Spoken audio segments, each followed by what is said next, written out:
What's good, y'all, and welcome back to a brand new video. We are here today to talk about the big elephant in the room. Which one is better, Pokemon Legends Arceus or Pokemon Legends ZA? Now, if you don't know, I am a humongous Pokemon Legends Arceus fan. So of course, when I saw we were getting another Pokemon Legends game, I was like nothing but excited. And then when I saw that we weren't going into the past of Kalos, but instead the future, I was very interested and very curious as to what the heck we were doing. And then the game got delayed, and then we kind of just had to wait a whole year, and then we finally got the game, thankfully. Let me know in the comment section below which one you prefer and whether or not you agree or disagree with what I say for both games, because I feel like there is a argument that these games are both the same on a technical standpoint, and just kind of where they're placed in the hierarchy that is the Pokemon Switch games. Because to me, Pokemon Legends Arceus is the best Pokemon game on the Switch. I'll be honest with you. Pokemon Legends ZA would probably be, if not on the same tier, a little bit behind it. And I know a lot of people are playing on the Switch 2 version, but I think it's safe to say this game was originally intended to be on the Switch 1. So I'm going to count it as a Switch 1 game, because you and I both know they delayed this game just because of the Switch 2 and to make money off of it. Let's not act dumb. But anyway, in the comment section below, let me know which one do you prefer. Do me a solid, whether you're old or new, be sure to leave a like on the video. I would like if more people kind of joined in on this conversation, because I feel like both of these games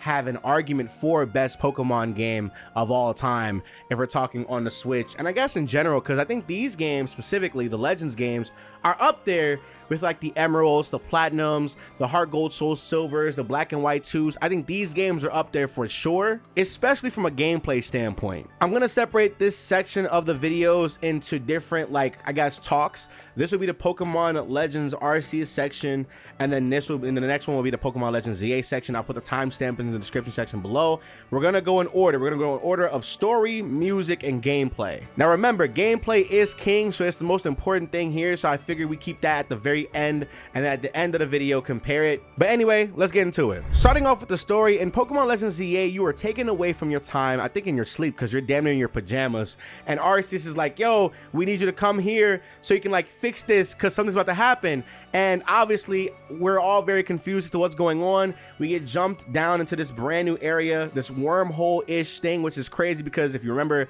couple games before, you know, there were some wormholes there, and we all thought, oh my god, is this another like Alola tie-in? No, we just got sent back in time by God itself. You get recruited by this village who is known for actually being able to control some Pokemon, because obviously not all Pokemon are bad and wild and like savage beasts. And so of course this village and their Pokemon kind of like survey different sections of the Sinnoh region, or I guess Hisui region, and they kind of scout out, you know, little small camps and whatnot, and just kind of survey the area, keeping track of all the Pokemon in there. You are tasked with making the very first Pokédex in Pokemon history. And so while you're going biome to biome, you're essentially capturing Pokemon to study their habitats and everything like that, how they interact with the world around them, what triggers them, etc, etc. That way you guys can better understand Pokemon a lot more, so you can find some more ways to approach them and be able to control them and coincide with them. Now, while you're on this mission, you have to unfortunately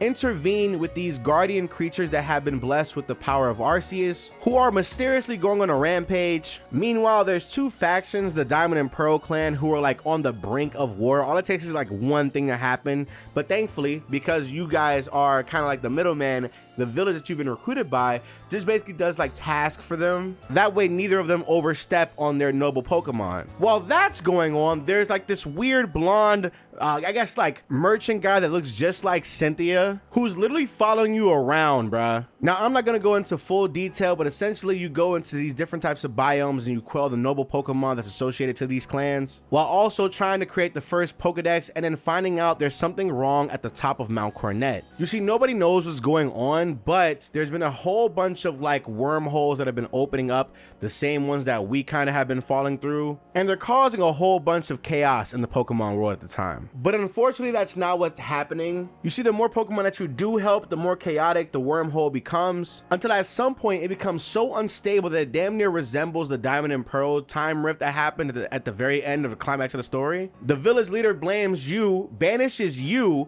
that same blonde merchant that literally was like following you the entire time, tells you to go meet his, like, I guess his distant relative who's way older than him, but that just means that he can be as old as her, so he's like semi-immortal almost in a way, but it's super weird, by the way. But ideally, the Celestica people are like almost like better versions of AZ's immortality. They live very, very long, and I'm not sure if that's like a dominant or like a sub trait that like Cynthia might have. She might go old. I don't know, actually. Let's unpack that later. But she tells you to create the red chain, which is very interesting because this is also where Cyrus gets his idea for the red chain, because obviously it's implied that the reason he knew of the red chain is because his ancestors saw what we did and figured that was the way to unleash his new version of the world, because if you remember, that was Volo's plan as well. So Cyrus inherited Volo's will through his ancestors' study of us saving the world. You create it, you go up there, you essentially race the clan leader up there, you battle him to see who's gonna stop the whatever is up there. You battle either Dialga or Palkia, you catch them, the world is saved. The legendary that you didn't choose comes out again and you have to fight them, but they're way too strong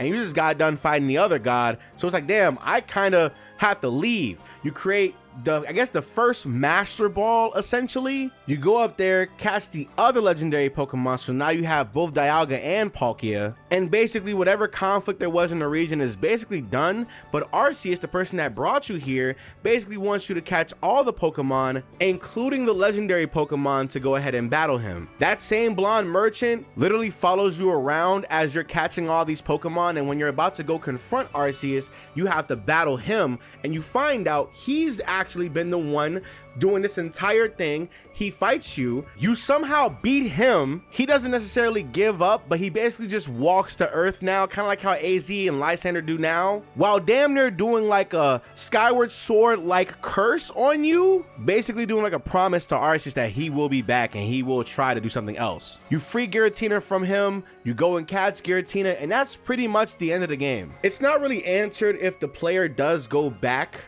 in time or if he just stays in that land, but we know that Ingo does go back home, which is great, and that's as far as the story goes. The music is basically a bunch of remixes from the Sinnoh games, and I'll be honest, Jubilife City, the village, is literally one of my favorite Pokemon OSTs ever. It's so soothing, it's so calming. A lot of these remixes are very like somber. They add like a different type of ambiance. You can tell they were definitely inspired by like Breath of the Wild and how like subtle their music is in certain instances, and they kind of like just tried to do that with a whole bunch of like Diamond and Pearl remixes, and I thoroughly enjoyed it. And even the battle music is really, really good. Legends Arceus has some really good music, bro, but it's Pokemon. Pokemon always has good music outside of that chanting stuff. I hate that with a passion, y'all. Don't gas that. And that's pretty much it on the music, and now it's time for the gameplay. Now, turn-based battling is still here, but they have these new gimmicks called the Agile and Strong style. One is lighter, one is super strong, and then so for some moves, it takes longer to like recharge. They try to do like a timeline-based battle system, but I guess people just didn't like it. It was cool to me. I never really cared too much about it. I kind of just pressed A anyway because it's Pokemon. It's not hard whatsoever. But the main selling point is the brand new capture system. You see, Pokemon Legends Arceus basically has this new capturing system where you can aim your Pokeball, you can aim it at an angle. There's different things you can do with your Pokeballs to basically catch whatever Pokemon you want. You can sneak up on them, you can like run up to them and battle them the old traditional way. You can do whatever you want, essentially. There's times where I went into like a certain map, did not initiate a single battle whatsoever, no screen fade to black, none of that music startup stuff. I just sat in a patch of grass and caught every single Pokemon in that area, and that was it. The Pokemon also have a chance to attack you, and in order for them to stop attacking you, you have to initiate a battle and then beat them the old-fashioned way, but you cannot catch them if you already have knocked them out, which is probably one of the points that RC or Legends ZA gets. I'll get to that soon. So you have the option of capturing a Pokemon right then and there, or you can just like initiate the battle if they get really violent, and that's pretty much that. A lot of Pokemon are available to you from the 4th generation, but then they also have like these space-time distortions where this big ass bubble cloud pops up on the map and a whole bunch of Pokemon from different timelines spawn in, and Pokemon that aren't native to Hisui at all. You can also get the link cable, which acts as like a way to like, I guess, fix the no online issue that's been going on with Legends Arceus. So you can evolve your Alakazams, your Haunters, your Machops, or Machokes, my fault, no problem whatsoever. Now to me, this was probably the biggest change in Pokemon history to me. I don't like the idea of getting into wild encounters anymore in Pokemon games. It's just not giving, I'm gonna be honest with you. At a time where so many RPGs and Japanese RPGs specifically are going into more action RPG-ish and or trying to like somehow streamline the turn-based RPG aesthetic, Pokemon has not done that at all. And so of course you have to interact with these Pokemon, a big ass blur pops up on the screen, and then it initiates a battle, and then you have to like sit there, watch your character throw the ball, watch the Pokemon come out, press whatever move corresponds with that, or just smash A like everybody else does, beat that Pokemon that you did not want to see in the first place, and then rinse and repeat until you're off that route. It was definitely refreshing being able to not initiate a battle whatsoever and still have the access, my fault, to catch whatever Pokemon that you wanted. There's a part in Legends Arceus where literally I'm just sitting in a patch of grass and I see a Togekiss flying around. He doesn't see me, but he's so damn high, and because of the specialty Pokeballs they have in the game, which are essentially prototype Pokeballs for Pokeballs that we get in later in the games, I was able to catch it super fast and easy, and it just got added to my Pokedex and that was it. But you can also catch that same Pokemon in like its pre-evolutions and you can raise it from there. But I like having the option of getting through all the monotonous stuff that's been in the same game for the last 20 years at this point. Now, the biggest gripes that a lot of people had regarding Pokemon Legends Arceus is the fact that in order to beat the game, you have to actually catch 10 of every single Pokemon. Now this Pokedex is relatively large in a way. The variety is there, and they also counted the space-time Pokemon as dex entries as well. So like, unfortunately, you have to catch all the Pokemon 10 times, and that includes the ones that are exclusive to space-time distortions, and it takes forever sometimes for some of those things to spawn in the map. Now I'll be honest, this might be one of those opportunities where I just think I'm just built different. I'll be real. The moment they told us, hey, you need to catch 10 Pokemon so you can get the complete dex for that Pokemon, I cleared out the first area right then and there. I got so used to staying in an area that I legit just played non-stop. And I understand some people don't have the luxury of playing these games like that, but I can say that for me, I didn't have a problem with the whole gameplay mechanic of me trying to catch 10 Pokemon in different biomes and whatnot just to complete a Pokedex. I actually like that way more than I like the Legends ZA equivalent, which we will get into later. But yeah, to me, capturing all the Pokemon was never like really an issue. What was the issue for me was the like fossil Pokemon and the Pokemon that were like exclusive to the rifts. Any other Pokemon was kind of like free game. It's the ones that like you had to wait in order to get to that were definitely the problem for me, for sure. Especially when there were so many Pokemon that weren't exclusive to the time rift. It just felt like, you know, you could have like literally made like a regional variant of this Pokemon and we would have been fine. Another thing people didn't like was the lack of online. I understand that there is a humongous, I don't even know if it's humongous anymore. There's a base of people on this planet that love the online portion of Pokemon. They love being able to battle people. They love being able to trade with their friends, etc., etc. And this game damn near had none of that at all. And I mean, to be honest with you, it's not the game for that anyway. And this comes back to like what artist intent and like respecting what the creators want to do comes into play, because while I understand you're being used to like certain things, it's obviously intended for this to not be the case. And they even made an item to like answer that in a way where it's like you can complete the Pokedex if you wanted to. You don't need to be online for that. And I think I like that a lot. I think I like the idea of not having to be online to play a game, because right now in one of the games there's like 7 Pokemon that are locked behind trading.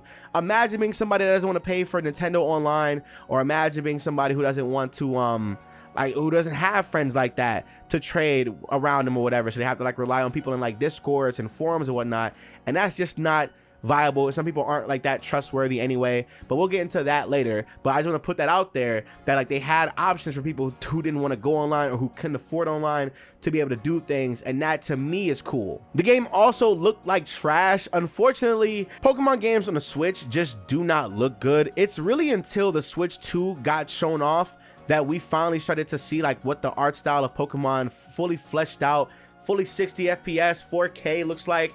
And I think I definitely prefer the the Pokemon Legends ZA look on the Switch 2 for sure. I wish all the Pokemon games on the Switch looked like and came out like Legends ZA has, but we got to be honest here, there's a reason why it's like that, and I'll get to that, because you know it's in a small area versus an entire region, and even the small area, or I guess Lumio City, is not even a region, but like I said, I'm gonna get to that. Now, what I liked about this game was the fact that the Pokemon seemed a lot more alive. For some reason, to me, I like the idea of having Pokemon obviously attached to certain areas of the map. I like them interacting with that environment. I like them being in like hordes. I like them being together. I like them popping out through the trees and stuff. I like them like you having to wait till like a certain point of time. I like that stuff. I like not being able to be forced into a battle. I just like that whole routine. It just felt more free in Legends Arceus. That way we were able to get a better story out of it, because the story, it's kind of weird. The story is not super crazy. Pokemon's not really known for its story outside of like Generation 5. And I just like that, oh hey, it's the Sinnoh fanboy in me, obviously. Them calling back to so many Sinnoh greats and just seeing how these Pokemon got to where they were, seeing what they were like in the old days was just really cool, especially seeing as like we get to see the legend of the Spirit Pillar being made. Like, it's just really cool to me. And I think the Pokemon games are always like situated in times where like a certain event has passed. Like in Sword and Shield, there was an entire Darkest Day, and two brothers are the ones that like, you know, quelled what's his name, Eternatus, and Zacian and Zamazenta. They helped them, and you don't get to see that. You don't get to see no flashback of that, nothing, but you do get to meet their like offspring or like their descendants or whatever. Chairman Rose holds Eternatus hostage and tries to cause another Darkest Day years, thousands of years beforehand. Or like in Kanto, how Kanto, before the events of I guess Red and Blue, there was a war that happened that nobody knows about. Like, we're always playing during a time of peace, and it just felt really cool and unique coming from how bad Sword and Shield were and being put in the middle of a civil war. Meanwhile, the Pokemon are rampaging. It was just a really fun time to me, honestly. So much so that I'ma say it, I had more fun playing Legends Arceus than I did with Scarlet and Violet. I played Scarlet and Violet for the money. I'm sorry, chat, I did. Scarlet and Violet were not good games to me. I understand if you like them, they just were not good games at all, especially with how they released. And I'm gonna be honest, I still think all criticism of Scarlet and Violet can still be said, no matter if the Switch 2 version is out. I don't care about the Switch 2 version being free and it fixing all the problems with Scarlet and Violet. Scarlet and Violet has been bad for 4 years beforehand. I don't care about the Switch 2 version of Scarlet and Violet. I shouldn't have to spend $500 to get a version of the game that's 2 generations above what the system was made for. But yeah, that's Pokemon Legends Arceus. And now on to Pokemon Legends ZA. Again, let's start off with the story. You are on vacation to Lumio City. You get off the train and unfortunately your luggage is stolen. The girl that was like right next to you essentially just gives you one of her Pokemon. She sees how good you are and basically recruits you to, I guess, work for and with her at this hotel that she frequents. You meet the owner, who is this like really tall guy who's like, I guess jokingly says that he's 3,000 years old, but if you played the games, you know he's not joking. You know what happened to him and you know why he's like that. They tell you about this battle competition that goes on in the region, and it's basically to find out who is the strongest trainer and Mega Evolution user in the city. While that's going on, a whole bunch of Pokemon are migrating to Lumio City, and a weird energy has been causing a bunch of like Mega Pokemon to start appearing out of nowhere, and they've been rampaging civilians, and it's just really bad. So while you're helping people in the city, you're also doing the ZA Royale, trying to climb up the ranks to rank A, but you're also stopping random Mega Evolved Pokemon from multiplying and attacking the civilians of Lumio City. Now, while you're playing the game, you meet a whole bunch of new faces, and you meet some old ones, not a lot of old X and Y characters, unfortunately, but you get real situated in Pokemon Legends ZA's Lumio City. You help out so many people. You meet the cast of co-workers that work with you or whatever. If we're talking about the model placements, the city is humongous. The population's big. It's Lumio City. It's one of the biggest cities in the world. Now, as you climb the ranks, guess what? You meet this random green and black dog, which you and I both know who this Pokemon is. And it turns out the villain from the game from 5 years ago in the canon is still alive, oddly enough. And he's basically the new AZ, but now he acts as a herald for this dog, and he's like a mouthpiece for it. Essentially, Zygarde wants us to get strong, or wants us to look more into the, I guess, the mega evolved Pokemon crisis that's going on. And as we get stronger, Zygarde notices our strength and he wants to accompany us in this takedown of whatever's going on. The girl that recruited you starts out of nowhere disappearing. She owes a lot of people some money. She's having private conversations with Emma, who is also from X and Y. She's like Looker's assistant, and she's basically having her own little spin-off adventure that we have no idea about what's going on. We just asked a couple questions and we move on with the plot. There's some old Team Flare workers, which is super interesting because you learn a lot of people that were in Team Flare have gotten arrested. Some have went to civilian life and are still being shunned by the society that they kind of like, I guess, contribute to, which good, because to be honest, you guys are war criminals. I don't think you guys should be forgiven whatsoever. I understand you feel away. You might feel away, but you know what you did? It's gonna take more community service. I'm sorry, my fault. That's very, very mean. But after doing some research and climbing the ranks, you find out that the reason why all these random Pokemon are coming out of nowhere and the reason why all these Mega Evolutions are spawning is because of the Lumiose Prism Tower. You see, you find out the Prism Tower is actually another ancient weapon created by AZ. You see, if you know your lore, 3,000 years ago, AZ was in the middle of a war. His Floette died. He got really, really angry, launched the ultimate weapon, was cursed with eternal life. AZ disappeared for 3,000 years. And then the events of X and Y happened. Now, 1,000 years before the events of X and Y, some mysterious man told him to create Angie, and he did, which again, I'm gonna assume is Volo. I just wanna put that out there. I think that's Volo. And essentially, he created another ultimate weapon inside the Prism Tower. And the events of X and Y, Lysander triggering the ultimate weapon again, triggered that ultimate weapon in Lumio City to go berserk. And so now this thing is just spawning a whole bunch of infinite energy, calling all these Pokemon from across the region and basically putting them all into one spot where they eventually go crazy and mega evolve against their will. So there is no villain in this story. It's really just another one of AZ's fuck ups, because unfortunately AZ and his brother's family cannot do nothing right. But it's okay. You're the main character. What ends up happening is you and your rival, the same girl that recruited you, essentially reach the highest rank a trainer could reach. You guys battle for who's gonna go up there to go stop the tower. Unfortunately, your rival out of nowhere goes up there with the Floette, who's the only thing that can stop this tower from going berserk, mind you. The tower still goes berserk, and you have to team up with all of your friends that you met throughout your journey, as well as Zygarde at the very end to go ahead and fight the final boss. And the final boss is this humongous Kingdom Hearts. I'm talking about like Kingdom Hearts 2 nobody architect as boss fight, and it looks crazy. That cinematic up until that point is insane, bro. The very moment she goes up there to go stop it,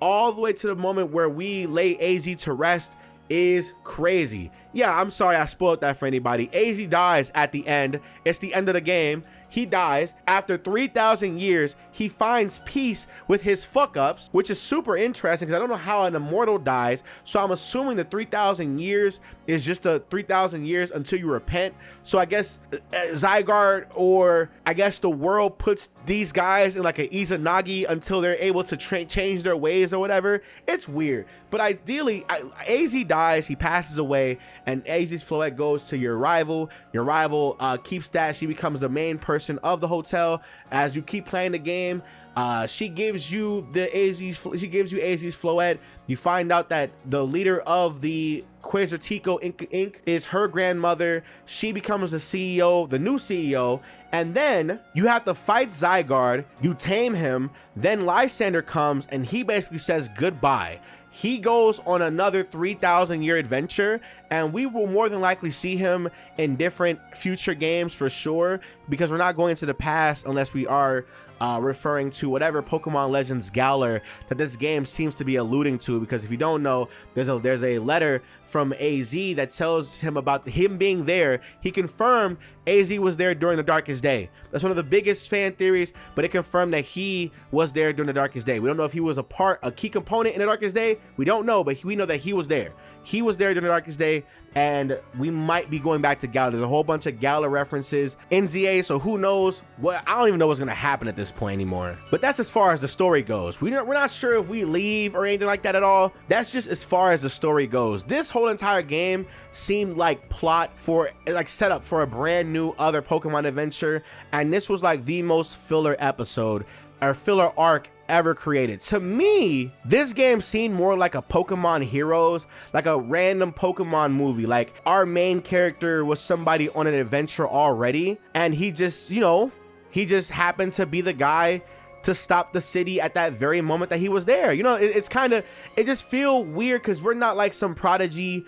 We're not like some, like, you know, some trainer on an already established journey, but the energy is right, because you are the character, the silent protagonist. This is a spin-off journey for you, and I'll be honest with you, I can't say that I kind of vibe with that as opposed to the Legends game, because I guess I'll stick to the gameplay for that. But as far as story goes, bruh, I mean, it's cool. It's a solid, like, I don't know, out of 10, it's like a solid 6. It's a solid 6. It's nothing special. It's nothing crazy. It's just a super solid story. It just seemed like a movie story, you know? The music is some of the best in the franchise. Like, bro, the Legends games, dog, y'all got it. Whoever's at Game Freak, I guess, directing the Legends games, I don't know if it's Amori, or I don't know if it can't be Masuda because he's gone now. Amori and whoever is at Game Freak leading command this time, please stop fighting. First of all, the fans need y'all. Let's unpack that. The fans need y'all to work together, bro. We all love Pokemon. Y'all are arguing and fighting over who is gonna, the creative differences. I'm not rocking with it, bro. Don't let me intervene, because when I intervene, I'm taking over the whole company. I'm sorry, my fault. my fault. But yeah, like, you know, I think the story's cool, the music's great.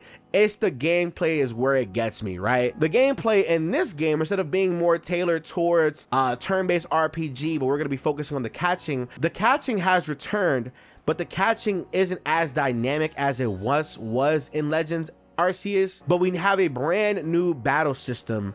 I wanna say it's real time, but it's real-time adjacent, because it's really just a cooldown simulator. Unfortunately, a lot of these moves have a cooldown. You're still mashing A. It's just you have to wait a little bit. You could have already probably beaten the battles at the same speed. It's kind of weird. You just don't really have like that much going for it. It's just like, at first, I was very blown away. I like how it feels. That's what I will say. I've been playing it on the Switch 1 and Switch 2. I like how the game feels, I like how the combat feels.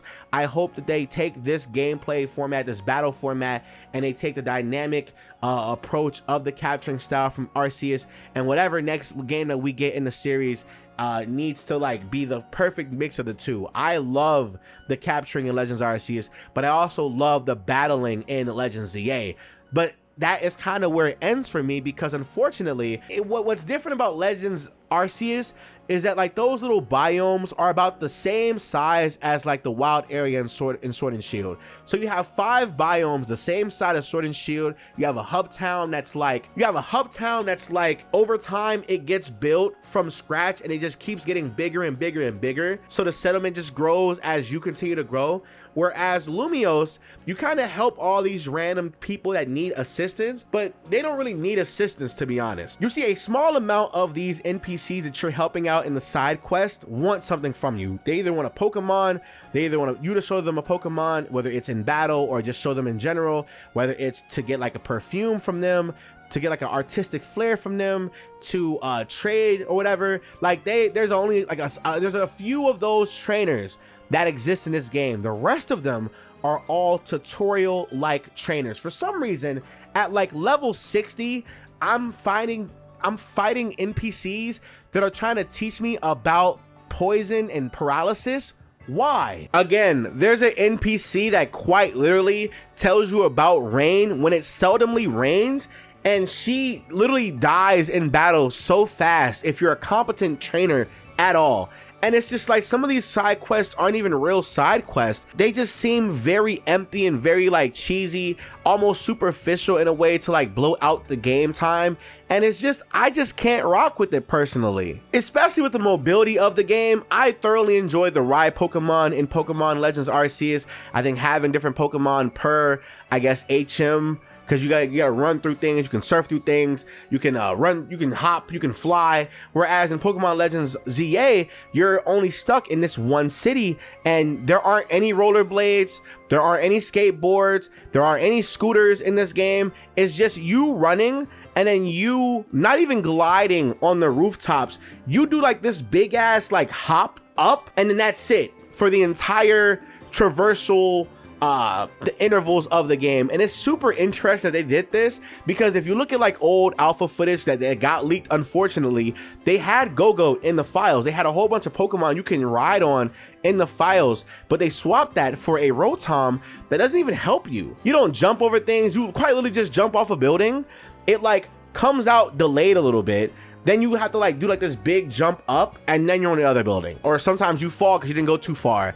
It just made no sense. I thought that the game was gonna like, at least the Rotom could have like done some better gliding. For some reason, that's just not what happened here. A lot of the buildings are empty. You rarely go inside anywhere in this game, outside of maybe like 2 or 3 side quests where you go down to the sewers, which, mind you, for how big Lumio City is, the actual sewers, the catacombs of the city is so damn small. You can go inside the Hotel Z, the Quetzalcoatl, I guess lobby or whatever. And the only time you can go into the Prism Tower is literally at the end of the game. This shit is kind of empty, to be honest with you. I think the honeymoon phase for me kind of died off the moment I realized that a lot of these side quests were more like type coverage lessons and like, I guess, status ailment lessons, weather lessons, when weather rarely happens as is. Especially when like in regular X and Y, we had a snow biome, we had a fall biome where the leaves are going down or whatever. When you were like grinding on rails, if the wind was blowing, you couldn't go as fast as you could have. It's like, I don't know what is going on and why this was the case, especially when this game got delayed. This game was supposed to come out last year, but it got delayed, yet it came out in such an empty state that the side quests just feel really, really weird. And how the cutscenes play out is kind of weird, because even if it is on the Switch 2, I will give it this. The load times on the Switch 2 are really good. I didn't play Scarlet and Violet, so I don't know how the load times are in I guess in terms of like, you know, I guess just how they are compared to how they are in like Scarlet and Violet. I'm probably never touching Scarlet and Violet again in my life, I'm gonna be honest with you. But I will say the load times on the Switch 2 are damn near non-existent, right? Thankfully it happens so seldomly that I see a frame drop on the Switch 2.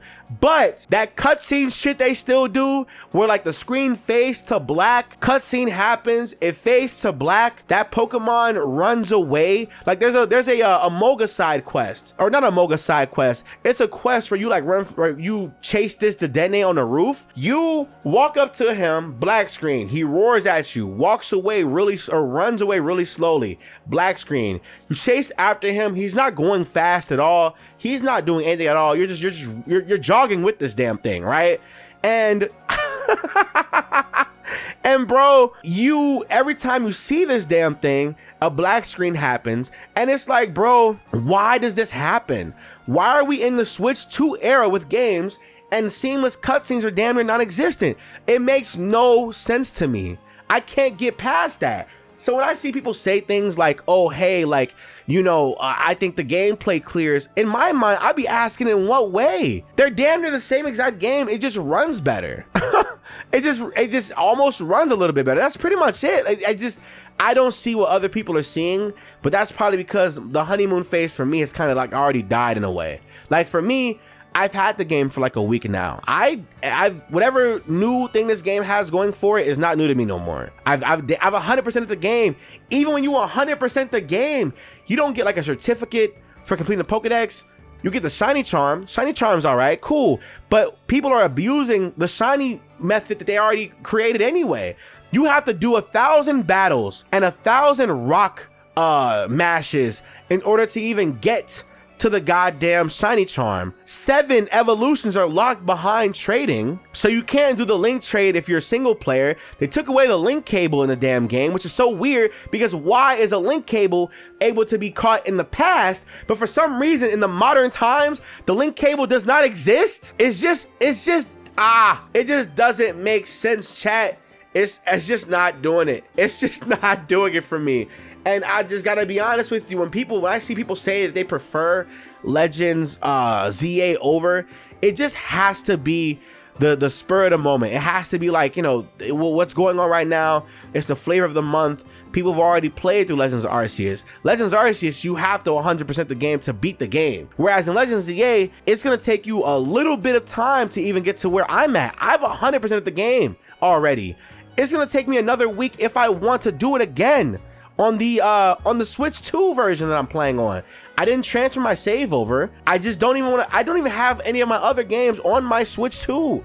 Why would I do that? I want to keep it on there. I'm not gonna do that. But anyway, it's just I just can't see it. So when it comes to Pokemon Legends Arceus versus Pokemon Legends ZA, after everything that I've said, story, music, and gameplay, I gotta be honest, I 100% prefer Pokemon Legends Arceus a lot more. I think that there are things that both do better than one or the other. I think that there is a balance that could have been done in the future, or that can be done in the future. But until then, I think Legends Arceus is the better Pokemon Legends experience, especially because you have to play the game in order to beat the game versus you having the option to do all these things. But guess what? Nothing happens in the game, and if there does something happen in the game, it's locked behind DLC. There's no way I did 1,000 battles and there's no reward for that outside of a shiny charm that I don't need. At this point, you've already seen 1,000 shiny Pokemon without the shiny charm. There's no way I smashed 1,000 random crystals unless we're going with the whole, oh, Mewtwo and Diancie are locked behind like certain things, and Mewtwo is the 1,000 Pokemon battles and Diancie is behind 1,000 rocks, and then more quests will be opened up through the DLC. But that just means you have to pay $30 for a DLC, and that's if they charge you for the Diancie and the Mewtwo thing. I hope they don't. I hope Mewtwo and Diancie are just free. They should have been in the game already, because there's already leaks of their events. People already have their entire events already out on the internet. So it's like, what are we doing? What are we doing, bro? I just can't do that. At least in Arceus, it's a complete goddamn game. And that, my friends, is the difference between the two. That's it for me. I'm sorry this is a very, very long video. I love you all. Thank you so much for watching. If you made it this far, put in the comment section, put whichever one you like more, right? We're gonna do hashtag Sinnoh Gang and then hashtag Kalos Gang.